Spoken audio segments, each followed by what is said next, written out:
Hi friends, this is Karthika from Sri Sai Monis TNPC Academy.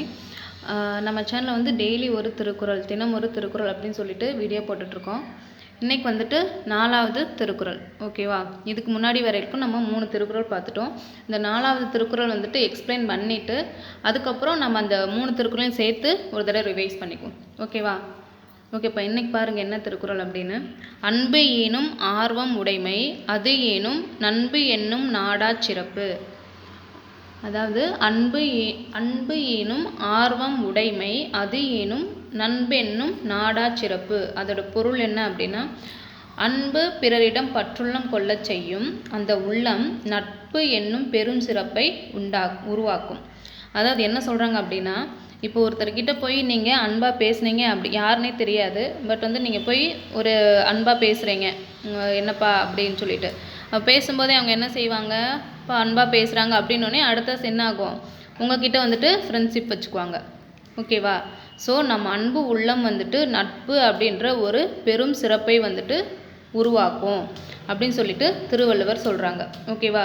இதே போல் first Thirukkural நம்ம என்ன பார்த்தோம், அன்பிற்கும் உண்டோ அடைக்கும் தாள் ஆர்வலர் புன்கணீர் பூசல் தரும் அப்படின்னு சொல்லிட்டு பார்த்தோம். அதுக்கு திருக்குறள் என்ன மீனிங் பார்த்தோம். அதாவது நம்மளை அன்புக்குரியவங்க வந்துட்டு ஒரு கஷ்டத்தில் இருக்காங்க அப்படின்னா உடனே நம்ம கண்ணிலேருந்து என்னாகும், கண்ணீர் வந்துட்டு வந்துடும். அதை வந்துட்டு தாழ்பால் போட்டு அடைக்க முடியாது அப்படின்னு சொல்லிட்டு திருவள்ளுவர் சொல்கிறாரு. அடுத்து 2வது திருக்குறள் என்ன பார்த்தோம், அன்பிலார் எல்லாம் தமக்குரியர் அன்புடையார் என்பும் உரியர் பிறர்க்கு. அதாவது அன்பு உடையவங்க வந்துட்டு தன்னோட எல்லா பொருளுமே எல்லாத்துக்கும் கொடுத்து ஹெல்ப் பண்ணி அவங்களும் சந்தோஷப்படுவாங்க. ஆனால் அன்பு இல்லாதவங்க எந்த ஒரு சிறு பொருளுமே யாருக்கும் கொடுக்க மாட்டாங்க. ஸோ அதுதான் அன்புலார் எல்லாம் தமக்குரியர் அன்புடையார் என்பும் உரியர் பிறர்க்கு. அடுத்து 3rd திருக்குறள் நேற்று பார்த்தோம், அன்போடு இயைந்த வழக்கென்ப ஆருயிர்க்கு என்போடு இயைந்த தொடர்பு. அப்படின்னா என்ன, எப்பயுமே உயிரும் உடம்பு எப்படி எப்பயுமே சேர்ந்தே இருக்கோ அதே போல் ஒரு செயலை செய்யும்போது நம்ம அன்போடு செய்யணும், அன்பும் செயலும் இணைந்தே இருக்கணும். அப்போ தான் அது செய்யும்போது அதற்கான பலனுமே நம்மளுக்கு, ஒரு செயலை செய்கிறோம் அப்படின்னா அன்போடு செய்யணும், அப்படி இல்லாமல் கோபமாவோ ஏதோ பண்ணோம் அப்படின்னா அதற்கான பலன் வந்துட்டு நம்மளுக்கு இருக்காது, ஓகேவா? அப்போ இன்றைக்கி வந்துட்டு நம்மளோட 4வது திருக்குறள், அன்பு ஏனும் ஆர்வம் உடைமை, அது ஏனும் நண்பென்னும் நாடா சிறப்பு, ஓகேவா?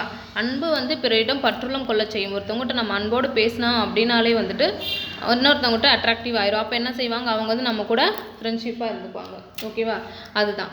ஸோ இன்றைக்கி வரையில் நம்ம 4 திருக்குறள் பார்த்துட்டோம், அதற்கான பொருளும் பார்த்துட்டோம். நாளைக்கு வந்துட்டு 5வது திருக்குறள் பார்க்கலாம், ஓகேவா? இதே மாதிரி டெய்லி வந்துட்டு ஒரு திருக்குறள் வரும். நான் ஆல்ரெடி சொன்ன மாதிரி தான் திருக்குறள்னு ஒரு நோட்டு போட்டு நீங்கள் என்ன திருக்குறள் என்னைக்கு அதோட பொருள் என்னன்னு எழுதி வச்சுக்கோங்க. அடுத்து இந்த அதிகாரம் முடியும் போது இதிலேருந்து எந்த மாதிரியெல்லாம் கொஸ்டின்ஸ் கேட்பாங்க, சரியா? டிஎன்பிஎஸ்சியில் எந்த மாதிரி கொஸ்டின்ஸ் கேட்பாங்க, இதில் ஏதாவது அணி வந்து பயின்று வருதா அப்படின்றதையும் நான் உங்களுக்கு சொல்கிறேன், ஓகேவா? ஓகேப்பா, thank you. This is Karthika from Sri Sai Monis TNPC Academy. Thank you.